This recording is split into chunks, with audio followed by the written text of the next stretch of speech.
Good evening. Current electricity की numerical series की आज चौथी वीडियो है और इसे आगे बढ़ाएंगे। देखते हैं इसमें नए नए क्वेश्चन कैसे तरह के आते हैं। ठीक है, तो इसमें पहला क्वेश्चन आप लिखिए। आपका क्वेश्चन है कि what is the change in the resistance of eureka एक अलॉय होता है।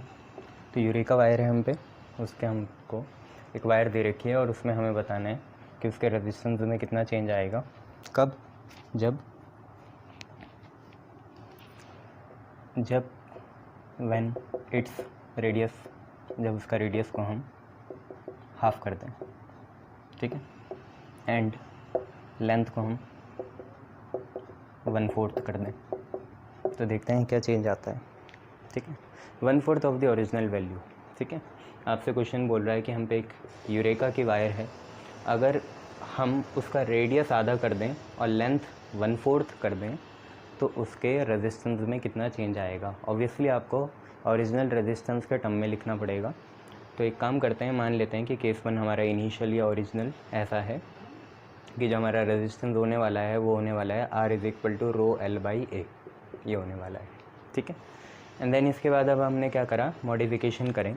मान लो नई चीज़ है R'। ठीक है, नया रेजिस्टेंस जो आप निकालोगे वो R' होगा। नई लेंथ L' है, पर उन्होंने बोला जो नई लेंथ है, चेंज आप कैसा कर रहे हो कि जो नई लेंथ है वो पुराने वाले का 1/4 है, तो नई वाली जो लेंथ है वो L/4 हो जाएगी। L आपकी ओरिजिनल लेंथ है। ठीक है, तो L' आपका L/4 हो जाएगा। और रेडियस के बारे में आपको कुछ कह रखा है कि नया रेडियस आपका हाफ होगा ओरिजिनल का, तो R' इज़ R/2। चलिए एरिया निकालते हैं। आपको पता है एरिया जनरली होता है πr²। ठीक है, ओरिजिनल केस का तो πr² है, नए वाले का a' मान लेते हैं। तो पाई तो चेंज होगा नहीं, अगर a से a' बना, पाई तो रहा ही वही, पाई यूनिवर्सल कांस्टेंट है। हाँ, r का r' हो जाएगा और r' का क्या चल रहा है, स्क्वायर चल रहा है। ठीक है, ये बात याद रखना। और r' की जगह अगर हम क्या करें, r/2 डालें तो ये कुछ ऐसा बन रहा है। ठीक है, a' = πr' का स्क्वायर और r' की जगह आपने r/2 डाला, तो उसका स्क्वायर करेंगे, जब ये खुलेगा तो ये आ जाएगा πr²/4। ठीक है, अब आप ध्यान से देख सकते हैं एक चीज़, क्योंकि πr² आपका a है, तो इस πr² को a लिखूँगा, अपॉन में तो 4 चलेगा ही, क्योंकि ये πr²/4 था, बस मैंने πr² को a लिख दिया, तो a' आपका a/4 आया। तो अगर मैं आपसे पूछूं नया रेजिस्टेंस क्या होगा, तो आपने बोलना था R' होता ρl'/a'। ठीक है, R = ρl/a, तो रो ऐसे रहा, रो भी एक गिवन यूरेका वायर के लिए फिक्स होगा। L'/a' हुआ, इसे खोलेंगे, यहाँ R' चल रहा है। L' आपका कितना हो गया, L/4 हो गया, L/4 हो गया। L' की जगह L/4 आया। a' आपका कितना है, a/4 है, तो a' नीचे है ना, तो a ऐसे और 4 ऐसे। ठीक है, R' = रो ये रहा, L' आ गया आपका L/4 और a' आपका a/4 आ गया। यहाँ से 4 से 4 कैंसिल हुआ, रो L/a बचा। रो L/a ओरिजिनल रेजिस्टेंस था, तो R' R के ही बराबर आ गया। ठीक है, R' आपका कितने के बराबर आ गया, R के ही बराबर आ गया। मतलब न्यू रेजिस्टेंस और ओरिजिनल रेजिस्टेंस बराबर आए, तो कोई चेंज इफेक्टिवली हुआ नहीं, कोई चेंज यहाँ पे इफेक्टिवली हुआ नहीं। क्वेश्चन ये कहना चाह रहा था आपको। ठीक है, शाबाश। चलिए नेक्स्ट क्वेश्चन देखते हैं। नेक्स्ट क्वेश्चन आपसे क्या कहना चाह रहा है वो भी देखते हैं।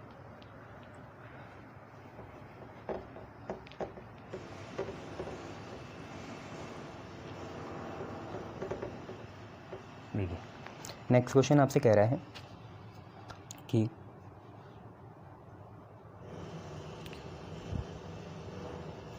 what is the effect of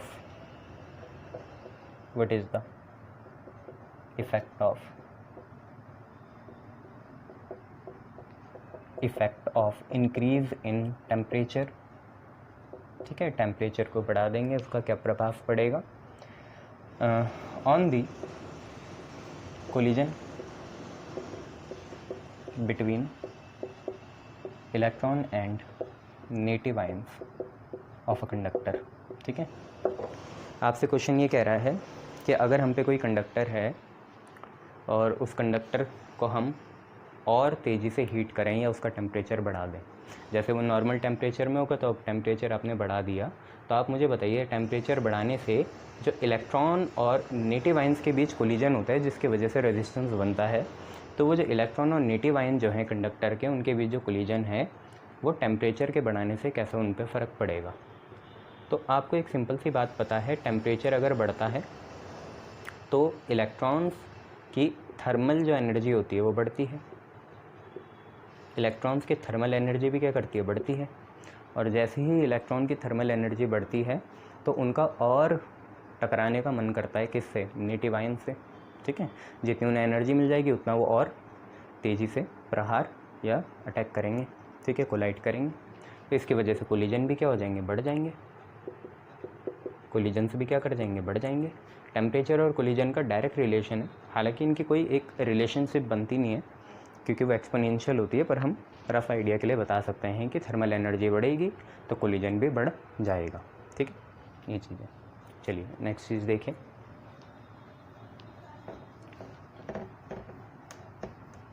देखिए नेक्स्ट चीज़ आप पे क्या है, तीसरा आपसे कहना चाह रहा है कि what is the ratio of initial and final resistance, what is the ratio of initial and final resistances.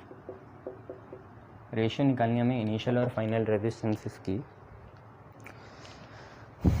When a wire is stretched to double its original length, double कर दिया जी, ठीक है।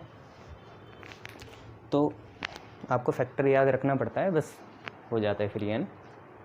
एज्यूमिंग डेंसिटी कांस्टेंट है, stretch भी करोगे वही density रहेगी और रेजिस्टिविटी भी वही रहेगी।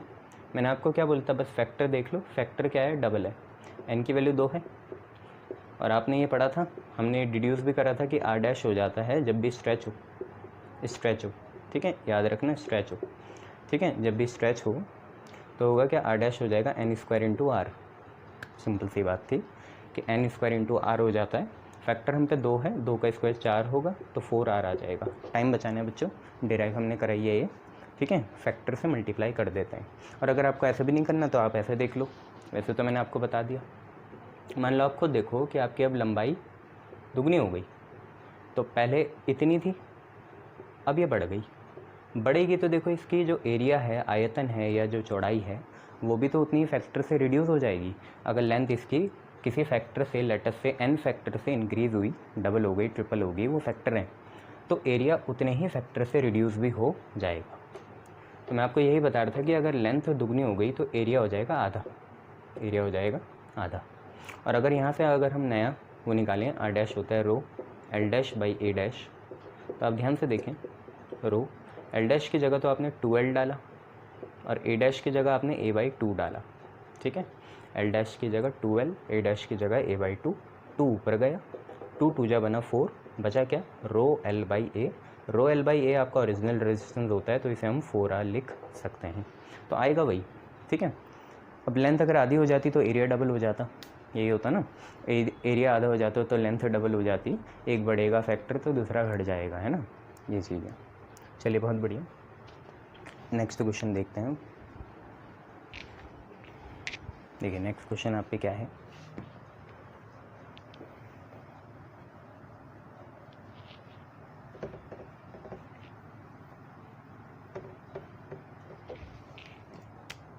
नेक्स्ट है, अच्छा 2 तरह के सेल होते हैं आप पे, क्योंकि आप इलेक्ट्रोकेमिस्ट्री पढ़ रहे हैं, तो 2 तरह के सेल होते हैं आप पे, प्राइमरी सेल और सेकेंडरी सेल, 2 तरीके के सेल होते हैं। हालांकि केमिस्ट्री का प्राइमरी और सेकेंडरी सेल अलग तरह का है। प्राइमरी सेल वो होता है जिसे हम रिचार्ज नहीं कर सकते, जैसे वो आपके बटन सेल होते हैं, मर्क्यूरी सेल होते हैं, 5 रुपये वाले, 10 रुपये वाले, घड़ी में लगते हैं, जो टीवी रिमोट्स में लगते हैं, वो प्राइमरी सेल होते हैं, उन्हें रिचार्ज नहीं कर सकते। जबकि सेकेंडरी सेल क्या है, उसे बार बार रिचार्ज करा जा सकता है, जैसा आपकी लिथियम आयन की फ़ोन की बैटरी होती है या आपकी लेड स्टोरेज बैटरी होती है, टीवी की होती है ना, वो कार की होती है ना एक साइड वाली, वो वाली, ठीक है। प्राइमरी सेकेंडरी सेल केमिस्ट्री में वो होता है, फिजिक्स में क्या होता है देखिए, प्राइमरी सेल वो होगा जिसका इंटरनल कॉम्बिनेशन, मतलब जो सर्किट में इंटरनली लगा हो अंदर की साइड, ठीक है, जो मेन सर्किट में लगा है उसे प्राइमरी सेल बोलेंगे, और जो एक्सटर्नल सर्किट में लगा है या सर्किट के बाहर लगा है, मेन सर्किट के बाहर लगा है, उसे हम बोलेंगे सेकेंडरी सेल। इन्हें हम ऐसा इंश्योर करते हैं कि इनका एक क्राइटेरिया होता है इंटरनल रेजिस्टेंस के बेस पे, ठीक है, ठीक है। इंटरनल रेजिस्टेंस के बेस पे क्या होता है वो आप लोग नोट लिख लो कि R internal resistance, R internal समझ जाना ना, आर क्या है, रेजिस्टेंस है ना, तो internal resistance of secondary is smaller than primary, ये याद रखना। इंटरनल रेजिस्टेंस सेकेंडरी का कम होता है प्राइमरी से, ठीक है, ये चीज़ आप याद रखना।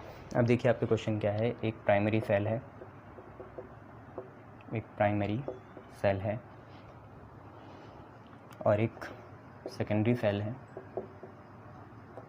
जिनका ईएमएफ सेम है, हैव सेम ईएमएफ या ऑफ सेम ईएमएफ, ठीक है। फ्रॉम विच सेल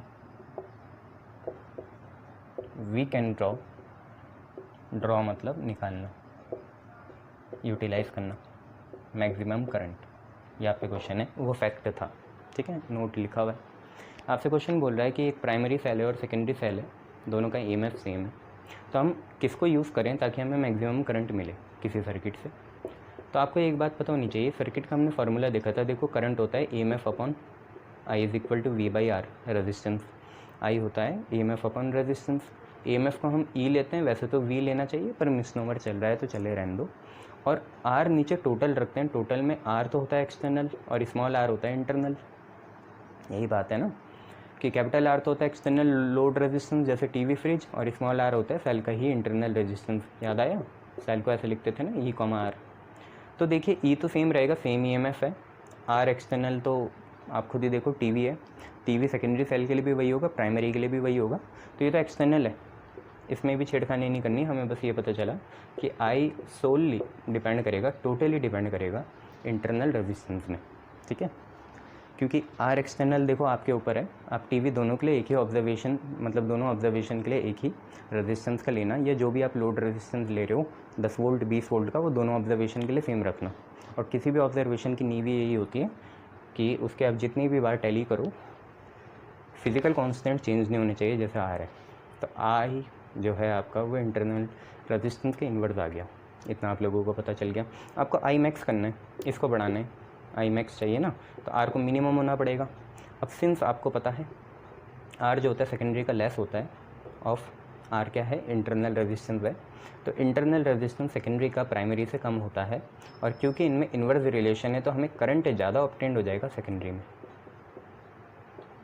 आप खुद ही देखो इन्वर्स रिलेशन है, जिसका आर ज़्यादा उसका आई कम, या वो आई कम ड्रॉ करेगा, और क्योंकि हमें पता है क्योंकि सेकेंडरी का इंटरनल रेजिस्टेंस कम होता है तो सेकेंडरी से हम ज़्यादा करंट ड्रॉ कर सकते हैं, तो फ़ायदा रहेगा मेन सर्किट से बाहर सेल को रखने में, जो सेकेंडरी वाला है ना, उससे ज़्यादा करंट ऑब्टेंड हो जाएगी। तो आपका आंसर आएगा मैक्सिमम करंट हमें मिलेगी सेकेंडरी सेल से, ठीक है, शाबाश। फैक्टर याद रखना, इंटरनल एक्सटर्नल किसका ज़्यादा होता है, तो ये बाईं हाथ का फिर खेल हो जाएगा। चलिए आगे बढ़ते हैं।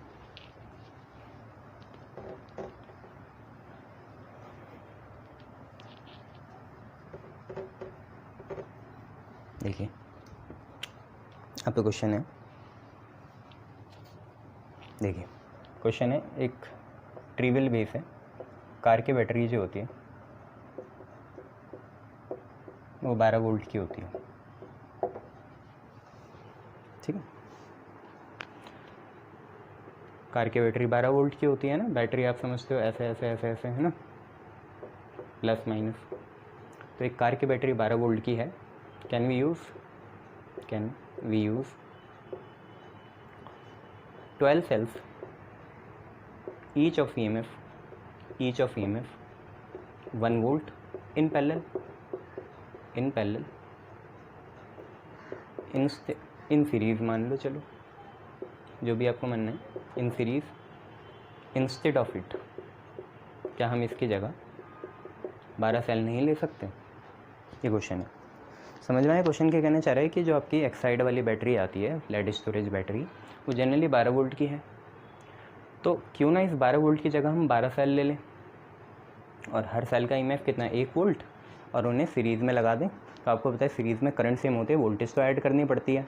तो 1 से आई 1 वोल्ट, 2 से आई 2 वोल्ट, 3 से मिला के 3 वोल्ट आई, 5 को मिला के 5 वोल्ट आ गई, ऐसे 10 को मिला के 10 वोल्ट आ जाएगी टोटल, और 12 को मिला के 12 वोल्ट आ जाएगी आप पे टोटल। देखो इसमें इकोनॉमिकली बहुत फ़ायदा है। कार की बैटरी 5,000 रुपये से स्टार्ट होती है, जबकि ये एक सेल आपको 10 रुपये में पड़ जाएगा, तो कुल मिला के 120 रुपये में आपका काम हो जाएगा। तो आप क्या करना चाहेंगे? तो इसमें एक फ़िज़िकल लिमिटेशंस आती है क्या, कि जब हम इस चीज़ को कॉम्बिनेशन को यूटिलाइज़ करते हैं, किसको, 12 सेल जो 1 वोल्ट के हैं ईच, उनको अगर हम सीरीज़ में लगा दें तो हमें ईएमएफ तो ऑब्टेन उतना ही हो जाएगा, कितना, 12 वोल्ट, क्योंकि 12 इंटू 1 करोगे या 1 + 1 + 1 अप टू कहाँ तक, 12 तक करोगे तो यही आ जाएगा। बट इसके वजह से इंटरनल रेजिस्टेंस बहुत ज़्यादा हाई हो जाएगा, जो हमारा इंटरनल रेजिस्टेंस है वो बहुत ज़्यादा हाई हो जाएगा। आप खुद सोचो, सीरीज़ में लगा रहे हो तो आर इंटरनल कितना हो गया इफेक्टिवली, कि अगर एक का आर हो और सारे आइडेंटिकल हैं तो 12 आर हो जाएगा ओहम में, और ये बहुत हाई है, जिसके वजह से करंट की जो सप्लाई होगी बहुत कम हो जाएगी। तो आपको लिमिटेशंस पता आ गया कि हम एक अलोन 12 वोल्ट की बैटरी की जगह 12 इंडिविजुअल सेल्स यूज़ नहीं कर सकते। हालांकि दोनों ने वोल्टेज एक जितनी देनी है, वोल्टेज तो नहीं, ईएमएफ दोनों का एक जितना है, पर वोल्टेज जो ऑब्टेंड होगी टर्मिनल वो अलग होगी। यहाँ पे 11-10 मिल सकती है, यहाँ पे बहुत ही कम मिलेगी, 6-7 वोल्ट मिल जाएगी, क्योंकि इसका इंटरनल रेजिस्टेंस बहुत हाई है। इसका कम ही होगा, ठीक है, हम ये मान के चलेंगे, और होता भी कम है प्रैक्टिकली।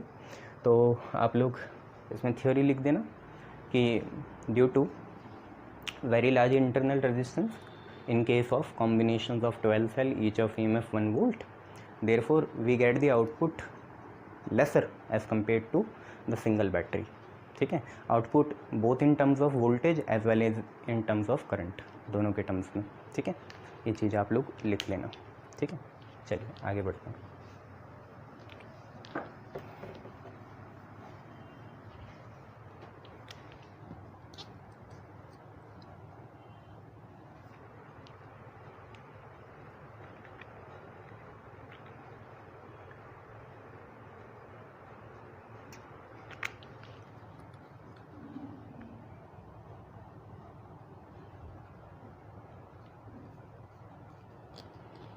ऐसे ही एक क्वेश्चन और आता है इसमें कि एक पॉसिबल मेज़र बताइए आप पे क्वेश्चन आएगा कि अगर आपको किसी सेल से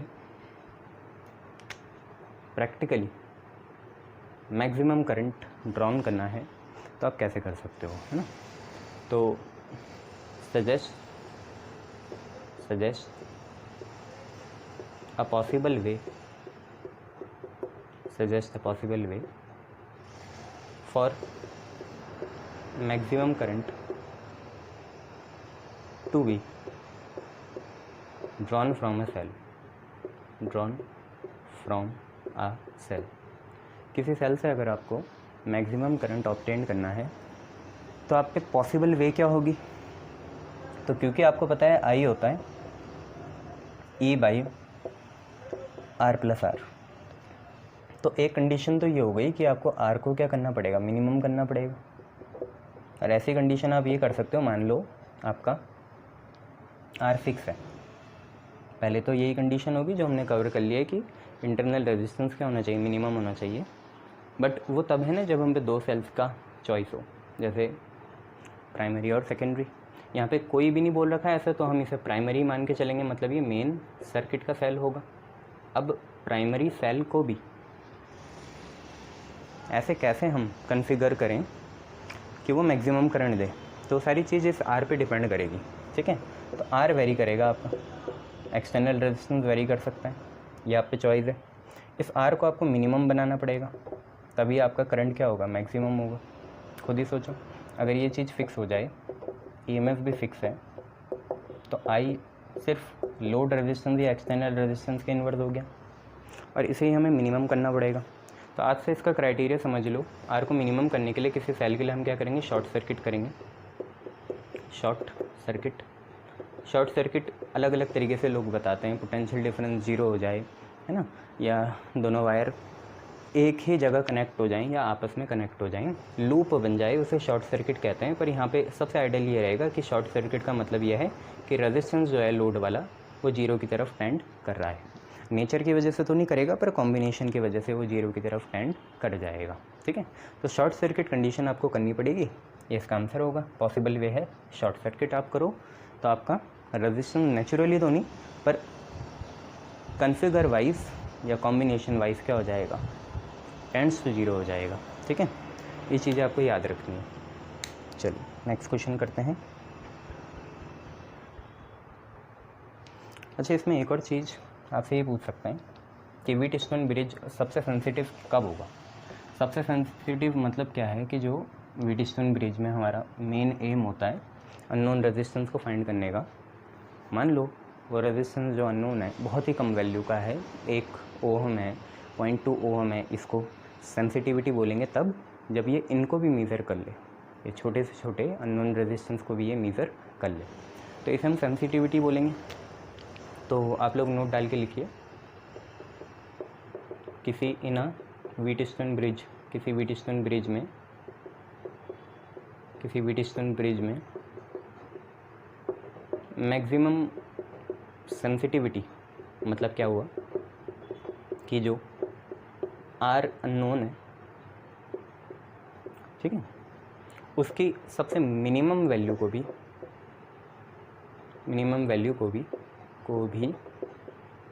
मेज़र कर सकें। ठीक है, हिंदी से एलर्जी तो नहीं है ना। चलो, तो व्हीटस्टोन ब्रिज की मैक्सिमम सेंसिटिविटी मतलब ये हुआ कि जो हमारा अननोन रेजिस्टेंस है उसके मिनिमम से मिनिमम जो पॉसिबल वैल्यू है इलेक्ट्रिकल या इलेक्ट्रॉनिक्स फिज़िक्स में, उसको हम मेज़र कर पाएँ। और ये कब होता है, जब P, Q, R, S चारों रेजिस्टेंस सेम हो, मतलब रेशो आए 1:1।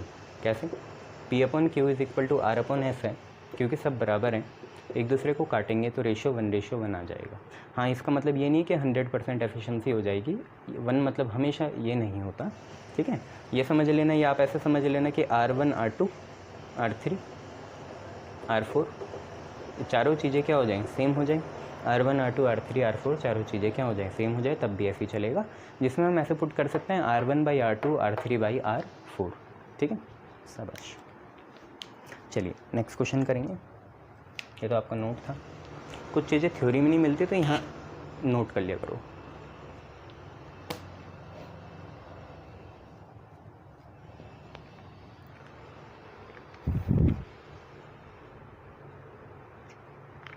चलिए नेक्स्ट क्वेश्चन करेंगे। नेक्स्ट क्वेश्चन क्या है,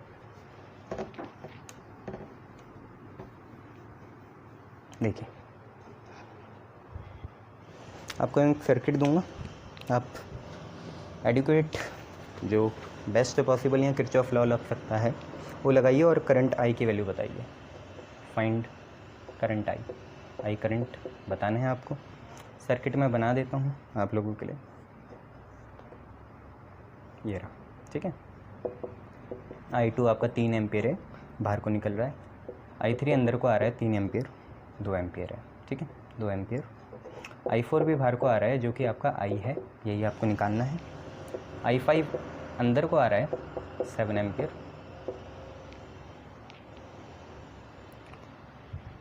अच्छा, ये नहीं है बच्चों, बस इतना है। और I7 जो है, अच्छा I1 होगा ना, 7 तो है भी नहीं, तो I1 आपका 5 एम्पियर है। तो कुल मिला के क्वेश्चन ये है आप लोगों पे, देख लीजिए क्वेश्चन क्या है। कि आपको लूप की तो याद नहीं दिला रहा होगा, जंक्शन की याद दिला रहा होगा। तो किरचॉफ का पहला लॉ लगेगा यहाँ, जंक्शन वाला, junction theorem, conservation of charge पे बेस। और आपको यहाँ पे बताना है आई करंट की वैल्यू बतानी है ना, आई करंट की वैल्यू बतानी है। ठीक है, ये जंक्शन हो गया आपका ये वाला पॉइंट। ठीक है, तो आपको पता है किरचॉफ फर्स्ट लॉ के हिसाब से total summation of a current 0 आता है। Total summation of a current मतलब करंट टोटल इनसाइड और करंट टोटल आउटसाइड सेम होगा, ठीक है बच्चों। टोटल जीरो होगा ना, current inside plus current outside कितना होगा, जीरो होगा। अगर आपको आई छोटा अच्छा नहीं लग रहा तो बड़ा लगा लो। अब देखिए अंदर की साइड कौन कौन से करंट है, I5 है, I1 है और I3 है। I5 है, I1 है और I3 है। देखिए अंदर की तरफ कौन आ रहा है, I1 आ रहा है, I3 आ रहा है और I5 आ रहा है, तो वो मैंने लिख दिया। बचे क्या, बचे से कुछ मतलब नहीं है। आप ये देखो बाहर कौन निकल रहा है, तो I4 बाहर निकल रहा है और I2 बाहर निकल रहा है, तो I2 प्लस I4 यहाँ लिख देंगे। और अब वैल्यू डालिए। आपको पता है यहाँ पे साइन मत लगाना। साइन कब लगाते हैं इनसाइड आउटसाइड का, जब दोनों एक ही साइड हो। आज तो दोनों अपोजिट साइड है ना। अभी बताता हूँ क्या चीज़ है, पहले बस वैल्यू डालो। I1 की वैल्यू 5 है, I5 की वैल्यू कितनी है, 7 है, I3 की वैल्यू कितनी है, 2 है, I4 की वैल्यू I है और I2 की वैल्यू 3 है, ठीक है। तो 12 और ये 2 14 और ये इधर 3, 14 माइनस 3 11 एम्पियर आपका आंसर आ जाएगा, ठीक है। अच्छा मैं एक और बात बताना चाहूँगा, साइन कब लगाते हैं, जब ये दोनों एक ही साइड हो। आपको पता है ना, current inside plus current outside zero होता है। इनसाइड के लिए प्लस लगाना, आउटसाइड के लिए माइनस लगाना, है ना। इनसाइड वाले ये रहे, ठीक है। और मैं इनकी वैल्यूज़ लिखने से पहले इनको ही लिख देता हूँ। तो I5, I1 और I3 ये तीनों प्लस में आएंगे और आउटसाइड माइनस में आएंगे। तो आउटसाइड कौन है, I2 और I4, तो माइनस का I2 और माइनस का I4। आउटसाइड वालों के लिए जीरो लगा लेना, ठीक है, ये आ जाएगा। अच्छा ये I2 I4 उधर जाएंगे तो वही कंडीशन बन जाएगी। तो खुश रहो, ऐसे ही करना है इन्हें, ठीक है, शाबाश। चलिए एक और चीज़ देखिए।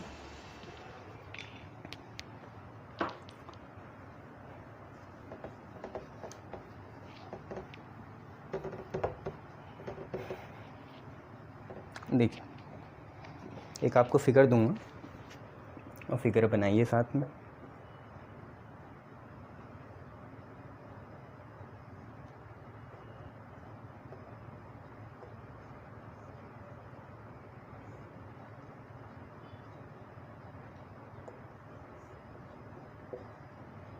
प्लस माइनस सेल ई, ठीक है। ये 7 ओम है, 21 ओम आर, ये आपका 3 ओम है और आपको पता है इधर गैल्वेनोमीटर रहता है, ठीक है। अब क्वेश्चन ऐसे स्टार्ट हुआ कि if G shows no deflection, अगर जी में कोई डिफ्लेक्शन ना आए तो फाइंड आर। आर आपको निकालना है। तो क्वेश्चन ये व्हीटस्टोन का ही है और बैलेंस है या नहीं है इसका पता कैसे चलेगा, यहीं से पता चलता है कि जब आई जी जीरो हो जाए, गैल्वेनोमीटर करंट जीरो हो जाए या करंट इन गैल्वेनोमीटर जीरो हो जाए, जो कि ये चीज़ है, जो कि इस बात से पता चलता है कि जी में कोई डिफ्लेक्शन नहीं आए, सीधी लाइन रहेगा। उससे ही पता चलता है कि गैल्वेनोमीटर करंट कितना है, जीरो है, डिफ्लेक्ट होगा। ये ऐसे रहता है ना, ऐसे ऐसे जाए तो इसमें करंट एग्जिस्ट करेगा, पर आज तो है नहीं। तो अभी हम मानेंगे कि ब्रिज हमारा क्या है, बैलेंस है। ब्रिज क्या है, बैलेंस है। और आदत ऐसे डालो, गैल्वेनोमीटर ऐसे रहता है तो 3/7 R/21, ठीक है। 3/7 R/21 गैल्वेनोमीटर है। जैसे भी है, चाहे ऐसे रहे चाहे ऐसे रहे ना, पहले ऐसे सीख लो। गैल्वेनोमीटर अगर ऐसे हो तो इसके साइड जो इधर हैं उनको अपॉन और इसके साइड जो इधर हैं उनको अपॉन। अब ये ऐसे भी हो जाए तो ऐसे जो हैं ऐसे ऐसे, अगर ये जी ऐसे में कनेक्ट होता ना, ऐसे में, अब अगर ये ऐसे में कनेक्ट होता तो जो सेम साइड है उनको अपॉन और जो सेम साइड है उनको अपॉन, ठीक है। ये चीज़ें अभी तो ऐसे कनेक्ट है, ठीक है, समझे। चलो आगे बढ़ते हैं। ब्रिज बैलेंस है तो जी के सेम साइड ये हैं तो 3/7 लिखा और जी की उस साइड है R/21/7 3 जा 21 और 3 3 जा 9, तो आर की वैल्यू आपकी 9 ओहम आ गई, ठीक है। आर की वैल्यू आपकी 9 ओहम आ गई। क्लियर, शाबाश। चलिए आगे बढ़ेंगे।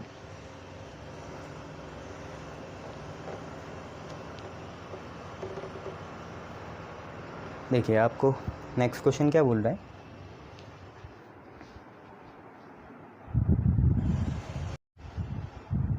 चलिए दूसरा क्वेश्चन देखें। आप पे क्वेश्चन बोल रहा है कि दो हम पे बल्ब्स हैं, दो बल्ब्स की रेटिंग कैसी है, एक 100 वाट कॉमा जो उसकी यूटिलाइज वोल्टेज है वो 200 वोल्ट है और दूसरा है 60 वाट कॉमा 200 वोल्ट। इनको हमने 200 वोल्ट की बैटरी के अक्रॉस लगाया, एक बार सीरीज़ में और एक बार पैरेलल में। तो आपको बोथ केसेस में कितनी पावर ऑब्टेन्ड होगी वो निकालना है, साथ में आपको ये बताना है कौन ब्राइटेस्ट ग्लो करेगा।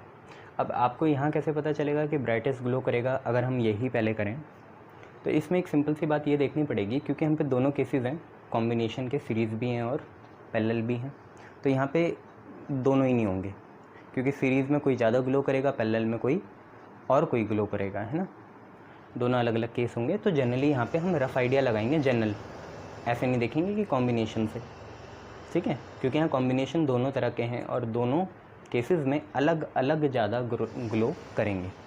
एक केस में 60 वाट कर सकता है और एक केस में 100 वाट ग्लो कर सकता है। तो यहाँ पे सिंपली ये देखेंगे कि जिसकी पावर ज़्यादा वो ग्लो ज़्यादा करेगा, तो power is directly proportional to glow, क्योंकि यहाँ पे धर्म संकट आ गया, सीरीज़ पैरेलल में अलग अलग होगा, तो जनरली हम ये देखेंगे कि power is directly proportional to glow, ठीक है। तो पावर किसकी ज़्यादा, 100 वाट की है, तो 100 वाट ज़्यादा ग्लो करेगा, 100 वाट की जो ब्राइटनेस होगी वो मैक्सिमम होगी, ग्लो ज़्यादा करेगा, जनरल केस है ये। अब ज़रा क्वेश्चन में आ जाओ, तो मैं आपको एक चीज़ बताना चाहता हूँ, यहाँ 200 है, यहाँ 200 है, यहाँ 200 है, तो हम ऐसे मान सकते हैं कि जो हम अप्लाइड वोल्टेज है वो सेम है, और जब भी अप्लाइड वोल्टेज सेम हो तो पावर का एक ही फार्मूला लगाते हैं, V²/R, ये आपको मैंने बताया था, क्योंकि यहाँ पे धर्म संकट दोबारा आएगा कि सीरीज़ में क्या होगा, पैरेलल में क्या होगा। तो अभी तो आप ये देख लो कि पावर होता है V²/R, ठीक है। अगर हम ऐसा देखें तो जनरली आप ये देखो, अगर पावर V²/R है तो पावर का रिलेशन है इनवर्स R के साथ। इसका मतलब मैं आपको एक चीज़ बताता हूँ, आपको जनरली पता चला, जनरली ये होता है कि पावर होता है V²/R। एक फार्मूला बना रहा हूँ आप लोगों के लिए, आगे से याद रखना है ना, इतना टाइम लगेगा नहीं इस क्वेश्चन में। तो पावर होता है V²/R जनरली, क्योंकि वोल्टेज जो हम अप्लाई करते हैं वो सेम होती है। तो यहाँ से हमें पता चला अगर वोल्टेज 200 वोल्ट है तो पावर होगा इन्वर्सली प्रोपोर्शनल टू R।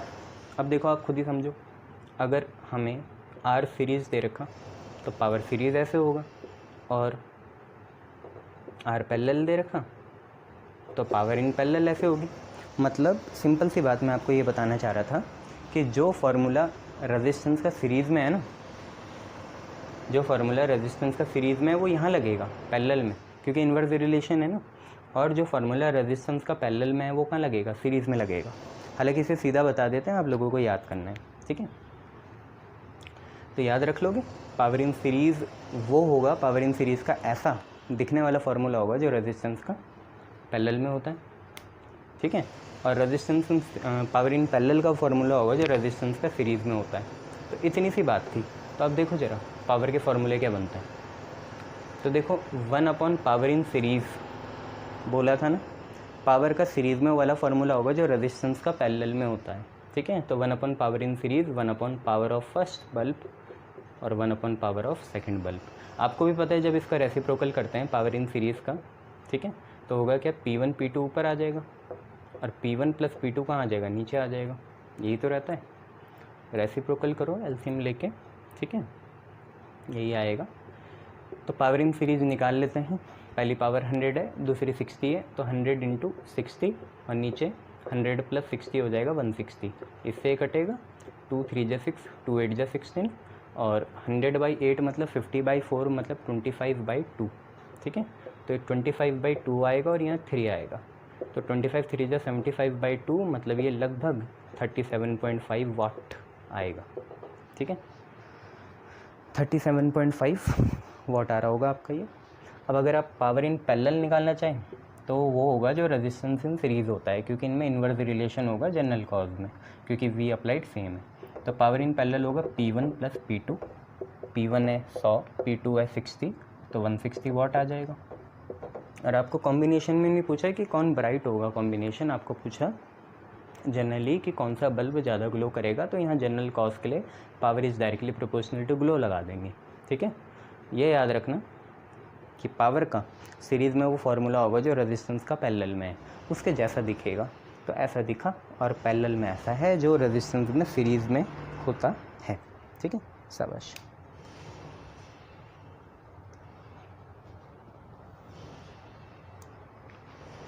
एक क्वेश्चन ऐसा भी है कि एक बंदे ने क्या करा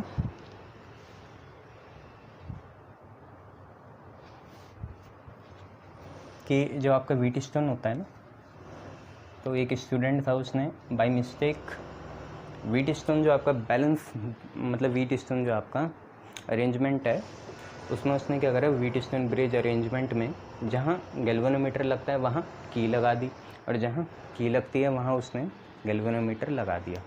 तो देखिए आप खुद ही बताइए, जो आपका डेटा होगा, जो आपको वैल्यूज़ ऑब्टेन्ड होगी उसमें कोई फ़र्क आएगा नहीं। ये हम नोट्स में पहले कवर कर चुके हैं कि there is no change, balance condition वहीं आएगी चाहे आप पोजीशन गैल्वेनोमीटर और की क्या कर दो, इंटरचेंज कर दो। चलिए फिर नेक्स्ट क्वेश्चन देखते हैं। अच्छा एक क्वेश्चन है, what is the special characteristic, what is the special characteristics of heating wire and fuse wire. Fuse wire और हीटिंग वायर की स्पेशल कैरेक्टरिस्टिक्स क्या हैं, ये आपको निकालना है।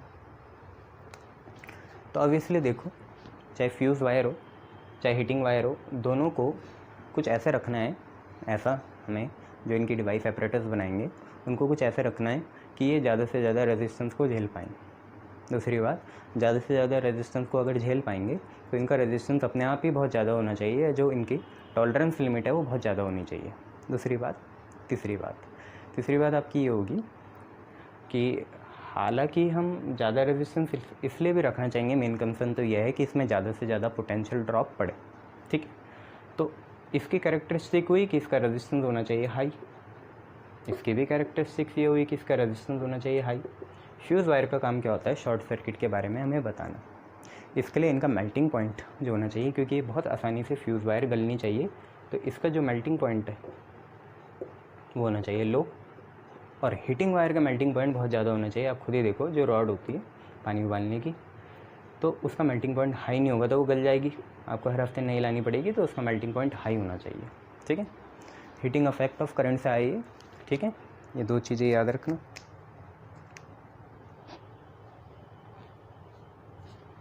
चलो नेक्स्ट क्वेश्चन है, नेक्स्ट क्वेश्चन आप पे है, a 25 watt and 100 watt bulb connected in parallel। मैं पहले भी कवर कर चुका हूँ, आज थोड़ा दोबारा बता रहा हूँ। कनेक्टेड इन पैरेलल, और सबसे ज़्यादा कौन ब्राइट होगा या ग्लो करेगा, ये आप चीज़ निकालना चाहेंगे। मैक्सिमम कौन ग्लो करेगा या ब्राइट होगा, ठीक है। 25 वाट का बल्ब है, 100 वाट का बल्ब है, दोनों को पैरेलल लगाया तो कौन ज़्यादा ग्लो करेगा। तो आप खुद ही देखिए, यहाँ पे पावर V²/R होती है और पैरेलल में V क्या होता है, सेम होता है। तो power is inversely proportional to R भी लगाएंगे तो आपको अंदाज़ा हो जाएगा, खुद ही सोचो, हो जाएगा। अब आप खुद देखो, क्योंकि पावर इनवर्सली प्रोपोर्शनल R है, इसकी पावर 100 वाट है, इसकी 25 है। 100 वाला कम रेजिस्टेंस का होगा, 25 वाला ज़्यादा रेजिस्टेंस का होगा, क्योंकि इनका कैसा रिलेशन है, इनवर्स रिलेशन है, ठीक है। तो सिंस रेजिस्टेंस ऑफ 25 वाट, जितनी ज़्यादा पावर उतना कम रेजिस्टेंस, ज़्यादा पावर किस पे, 100 पे, उसका रेजिस्टेंस कम होगा, इसका मतलब 25 का ज़्यादा होगा। तो resistance of 25 watt bulb is greater than resistance of कौन सा, 100 वाट बल्ब। और आपको पता है कि जितना रेजिस्टेंस ज़्यादा होगा उतना ग्लो कम करेगा, क्योंकि उतनी करंट की सप्लाई क्या हो जाएगी, ब्लॉक हो जाएगी, ठीक है। करंट की सप्लाई ब्लॉक कब होती है, जब रेजिस्टेंस क्या हो जाता हो, ठीक है। तो ग्लो यहाँ आ जाएगा ऊपर, क्योंकि जितना ज़्यादा रेजिस्टेंस उतना कम ग्लो। और आपको पता चल गया रेजिस्टेंस कम किसका है, 100 वाट का है, तो यही ज़्यादा क्या करेगा, ग्लो करेगा, क्योंकि जितना ज़्यादा रेजिस्टेंस उतना कम ग्लो। और जितना कम रेजिस्टेंस, ये तो कम ही है ना, ज़्यादा कौन सा है, 25 वाट वाला है, 100 वाट वाला कम रेजिस्टेंस है, तो वो ग्लो क्या करेगा, ज़्यादा करेगा। ये आपका आंसर हो जाएगा, ठीक है।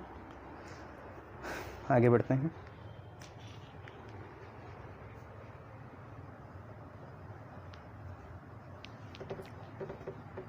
देखिए नेक्स्ट क्वेश्चन क्या है,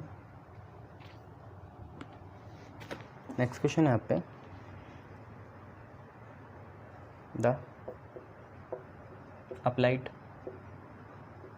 potential difference PD across given resistance, the applied potential difference across given resistance is change या altered so that heat produced per second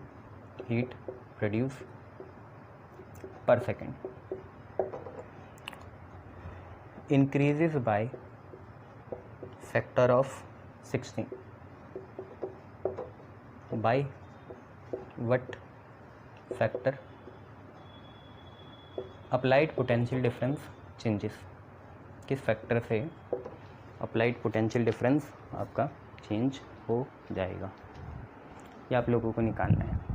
ठीक है, क्वेश्चन क्या बोल रहा है कि जो अप्लाइड पोटेंशियल डिफरेंस है अक्रॉस अ गिवन रेजिस्टेंस, उसको हमने ऐसा चेंज करा कि हीट प्रोड्यूस पर सेकंड, हीट होता है एनर्जी, एनर्जी अपॉन सेकंड या टाइम। यार एनर्जी इज़ अ वर्क, तो work upon time, work upon time power होता है। तो हीट प्रोड्यूस पर सेकंड कुछ और नहीं है, पावर की तरफ इशारा है। ठीक है, heat energy work upon time. तो आपको ये बोला कि जनरली पावर जो है नई वाली वो 16 टाइम्स हो गई पी का, इंक्रीज बाय अ फैक्टर, 2 नहीं बोला ना, increase by a factor of 16 add कर देंगे, चलो इतना ही रख देते हैं, 2 होगा। ये फिजिक्स में थोड़ी गलती हो जाती है। तो पी डैश 16 पी है, तो हमें बताना है पोटेंशियल डिफरेंस कैसे चेंज होगा अगर पावर 16 गुना बढ़ गई। तो आपको पता है पावर होता है v² r, ये होता है ना, पावर इज़ v² r। देखो r सेम होगा, मतलब एक हीटिंग कॉइल होगी ना, उसका r तो सेम होगा। ऐसा तो नहीं होता आज आपने 2 बाल्टी पानी गर्म करा तो उसका रेजिस्टेंस कुछ और है, 1 बाल्टी करा तो कुछ और है, ऐसा कुछ नहीं होता ना।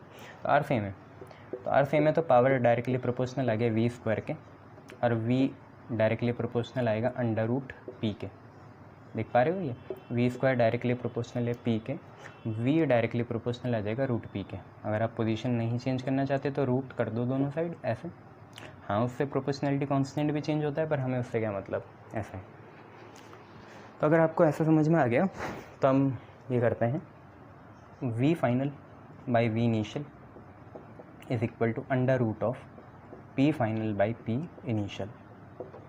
ठीक है, अब देखो p डैश फाइनल है, p फाइनल p इनिशियल, तो p final by p initial कितना है, 16 है।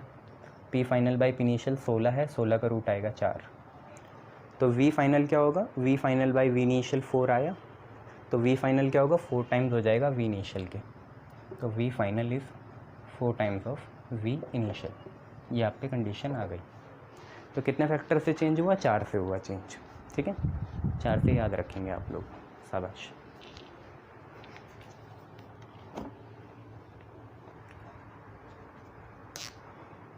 समझा पाया मैं आपको, समझ में आया क्या चीज़ थी ये?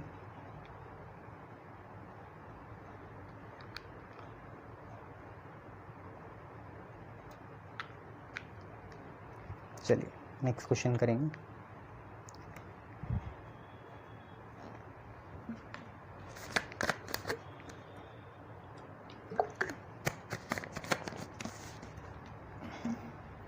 देखिए नेक्स्ट क्वेश्चन,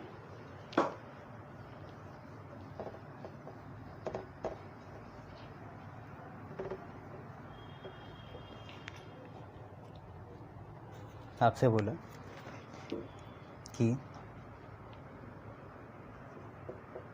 एक 60 वाट 220 वोल्ट का बल्ब है, ठीक है, और एक 100 वाट 220 वोल्ट का बल्ब है।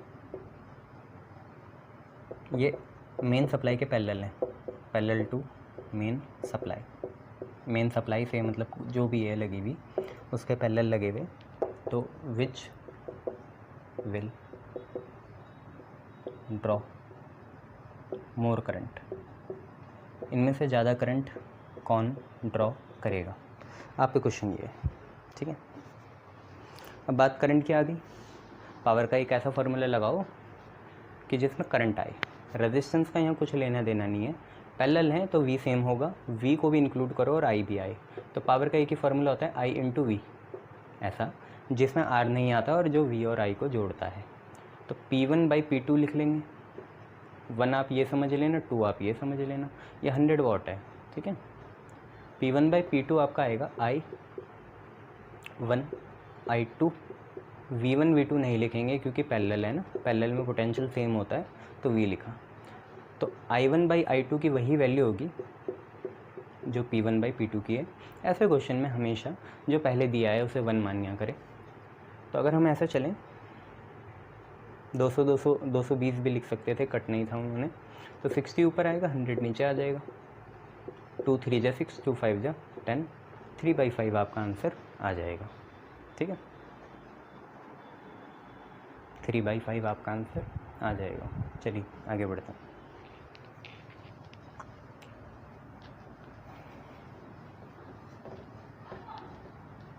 देखिए नेक्स्ट क्वेश्चन क्या है, आपको IV ग्राफ दे रखा है यार, क्वेश्चन करा भी था पहले।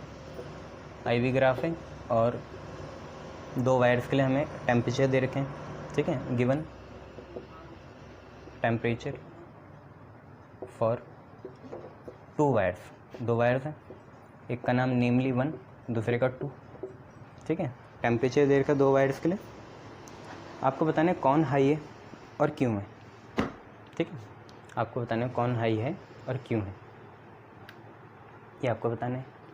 देखिए I/V होता है 1/R, V/I/R होता है, तो I/V 1/R हुआ, और यही चीज़ आपके यहाँ स्लोप है, ठीक है। और आपको पता है रेजिस्टेंस और टेम्परेचर का डायरेक्ट रिलेशन है। रेजिस्टेंस और टेम्परेचर का कैसे रिलेशन है, डायरेक्ट है।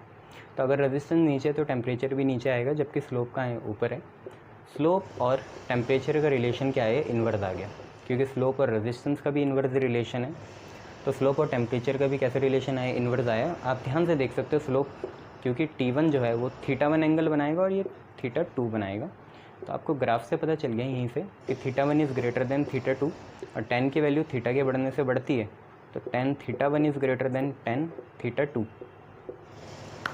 tan θ1 किसके साथ जुड़ा है, T1, और ये है T2, ठीक है। और क्योंकि स्लोप और टेम्परेचर का इन्वर्स रिलेशन है, स्लोप यही तो है, तो स्लोप किसका ज़्यादा आया, 1 का ज़्यादा आया। जिसका स्लोप ज़्यादा उसका टेम्परेचर कम होगा, तो T1 is lesser than T2। Y वही है रिलेशन, आप बता सकते हो ये पूरा वाई चल रहा है, क्यों हुआ, इस वजह से हुआ, ठीक है। ध्यान से देखो स्लोप आपको दिख भी रहा है क्योंकि एंगल T1 वाली वायर का ज़्यादा है, ठीक है, या पहली वायर का ज़्यादा है, तो जिसका स्लोप ज़्यादा उसका टेम्परेचर कम, क्योंकि 1 is greater then 2 in slope, therefore 1 is lesser than 2 in temperature. बस इतनी सी बात थी, ये आपको समझ ही नहीं थी, ठीक है। चलिए आगे बढ़ते हैं। क्वेश्चन यहाँ से शुरू हुआ, ये क्वेश्चन है और ये पूरा आंसर चला, ठीक है। चलिए नेक्स्ट देखते हैं। देखिए आपसे बोला फिर वही 2 बल्ब हैं आपके, ठीक है। एक है 100 वाट 220 वोल्ट, और एक है 60 वाट 220 वोल्ट। इनमें से बताना है रेजिस्टेंस किसका ज़्यादा होगा, रेजिस्टेंस किसका हाई होगा, ये आपको पता लगाना है। रेजिस्टेंस किसका हाई होगा, तो जब कुछ दिया नहीं रहता तो एक ही फार्मूला होता है हमारे ऊपर जो सोर्स वोल्टेज के लिए होता है, कौन सा, पावर इज़ V²/R। तो V तो सेम ही होगा, सप्लाई वोल्टेज है, तो power is inversely proportional to R, power is inversely proportional to R। ऊपर नीचे कुछ भी करो तो आपको दिख ही रहा है 100 वाट ज़्यादा होता है 60 से, और इन्वर्स रिलेशन, तो रेजिस्टेंस किसका ज़्यादा हुआ, क्योंकि 100 वाट ज़्यादा है 60 से, पावर इस वाले बल्ब की इससे ज़्यादा है, तो रेजिस्टेंस इस वाले का क्या होगा, इन्वर्स रिलेशन है ना, जिसकी पावर ज़्यादा उसका रेजिस्टेंस कम, ठीक है। जितनी पावर ज़्यादा उतना रेजिस्टेंस क्या हो जाएगा, कम हो जाएगा। तो पावर ज़्यादा कहाँ है, 100 पे है, तो इसका रेजिस्टेंस कम होगा, और 60 का क्या होगा, ज़्यादा होगा। तो रेजिस्टेंस हाई किसका है, 60 का, 60 वाट वाले का। 60 वाट वाले बल्ब का रेजिस्टेंस क्या है, ज़्यादा है, क्योंकि इसकी पावर क्या है, कम है। ऐसा क्यों, क्योंकि इनके बीच में कैसी रिलेशन है, इन्वर्स है, ठीक है। आगे बढ़ते हैं। देखिए नई चीज़,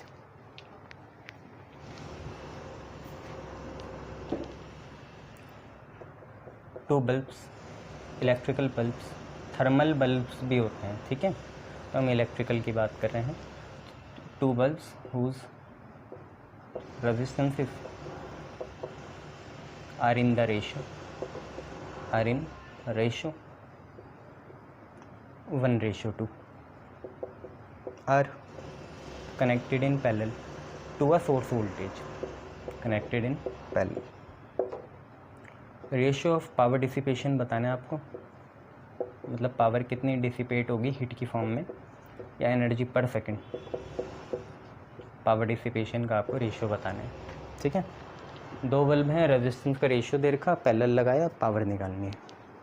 सिंपली बात है, वही general formula, power is V²/R, parallel लगाया V सेम होगा, वैसे भी सोर्स वोल्टेज सेम होती है, तो पावर आपका इन्वर्सली प्रोपोर्शनल आ गया R के। तो P1/P2 आपका होगा R2/R1, क्योंकि इन्वर्स रिलेशन है, यहाँ 1 ऊपर तो यहाँ 1 नीचे। अब रेजिस्टेंस का रेशियो देखो, R1:R2 दे रखा 2 बल्ब का, पहला बल्ब दूसरा बल्ब कितना है 1/2 है, तो R1/R2 1/2 है, तो R2/R1 हो जाएगा 2:1, यही आपका पावर का रेशियो आ जाएगा, क्योंकि इन्वर्स रिलेशन था, सिर्फ वैल्यूज़ बदलनी थी, ऊपर नीचे करनी थी, तो आप पे ये आ जाएगा, ठीक है, 2:1।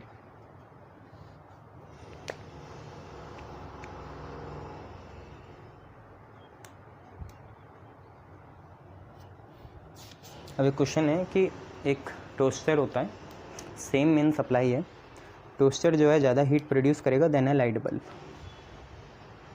टोस्टर जो है सेम वोल्टेज के लिए 220 वोल्ट दोनों के लिए है, टोस्टर जो है जब ब्रेड टोस्ट करता है, टोस्टर ज़्यादा पावर निकालता है या उससे डिसिपेशन ज़्यादा होता है as comparison to resistance.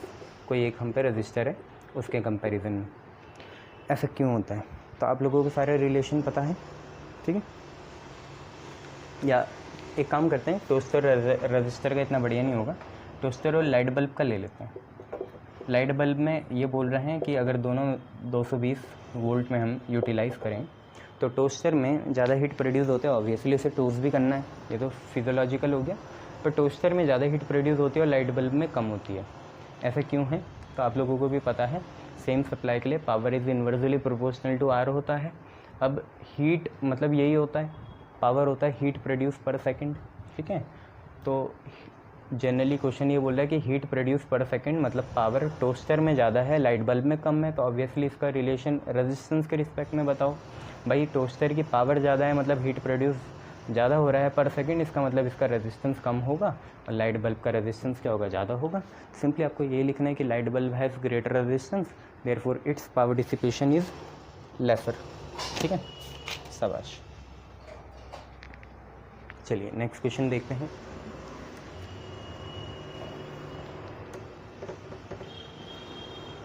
Next question देखिए क्या है।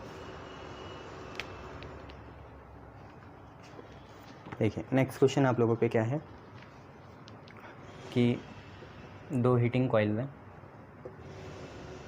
2 हीटिंग कॉइल्स हैं, वन ऑफ फाइन वायर, पतली वायर, एंड अदर थिक, दूसरी बहुत थिक है, पहले के कंपैरिजन में रिलेटिवली थिक है, made of same material, made of same material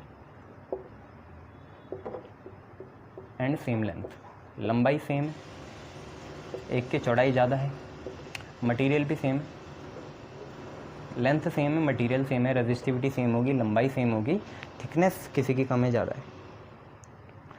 इनको हमने कनेक्ट करा है इलेक्ट्रिसिटी से, इस कनेक्टेड टू अ सप्लाई, कोई भी सप्लाई हो DC AC, इलेक्ट्रिसिटी से कनेक्ट करा, which one will produce more heat, इनमें से ज़्यादा हीट कौन प्रोड्यूस करेगा। यह राइटिंग इतनी साफ नहीं है इसलिए बोलते जा रहा हूँ, समझ जाओ, ठीक है। हो सकता है कि आपको ये राइटिंग समझ में ना आए, पर बोल भी रहा हूँ तो देखते रहो, फ्लो के साथ चलो। तो क्या है, 2 हीटिंग कॉइल है, एक पतली वायर की है, एक मोटी वायर की है, मटेरियल सेम है, लेंथ सेम है, रो और एल जो है सेम है, रो और एल दोनों सेम हुए। इसको हमने सप्लाई से कनेक्ट करा, हमें बताना है पावर किस में ज़्यादा होगी। तो देखते हैं यहाँ रेजिस्टेंस मेनली किस पे डिपेंड करेगा, है ना, क्योंकि पावर का एक ही जनरल फार्मूला होता है, पावर इज़ V²/R, और V सेम होगा तो रिलेशन हमारी बनेगी power is inversely proportional to R। 1/1 लगा रहे हैं 220 वोल्ट ही लेंगे। ये वो चीज़ होती है जो मिली नहीं, मतलब जो यूज़ नहीं करी, ये वो होती है जो हम दे रहे हैं बाहर से, मतलब जो कनेक्ट कर रहे हैं, यूटिलाइज़ इतनी नहीं करेगा ये। तो आप ये देखो, अगर रो और एल सेम हो जाए तो रेजिस्टेंस इन्वर्सली प्रोपोर्शनल हो जाएगा एरिया के। ये तो चीज़ है, रेजिस्टेंस इन्वर्सली प्रोपोर्शनल हो जाएगा एरिया के, क्योंकि R रो L/A होता है, रो सेम है L सेम है, तो A के इन्वर्स आ गया, तो रेजिस्टेंस इन्वर्सली प्रोपोर्शनल हो गया एरिया के।